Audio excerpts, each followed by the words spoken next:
வந்து திரிசூலம் இருந்துச்சுன்னா அம்பாளுடைய தரிசனம், வேல் இருந்துச்சுன்னா முருகனுடைய தரிசனம், கத்தி இருந்துச்சுன்னா நிறைய பேர் குலதெய்வத்தை நினைத்து வழிபாடு செய்கிறவங்க.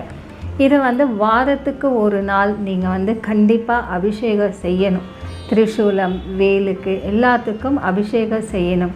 ஆயுதத்துக்கு அபிஷேகம் செய்து இல்லத்தில் பூஜை அறையில் வைக்கும் போது அதோடைய சக்தியே உருவாகக்கூடிய தந்திர சக்திகள் அமோகமானது. அந்த திரிசூலம் இருக்குது இல்லைங்களா, திரிசூலம், வேல், இதுக்கு எல்லாமே நீங்கள் என்ன செய்யணும், ஒரு சின்ன தட்டு வச்சுக்கோங்க.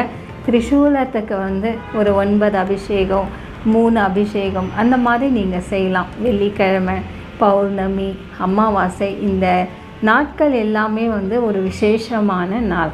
ஸோ அதனால் வந்து தொடர்ந்து நீங்கள் ஆயுதத்துக்கு பூஜை செய்கிறது நல்லது. அபிஷேகம் செய்துட்டு இப்போ திரிசூலம் இருந்துச்சுன்னா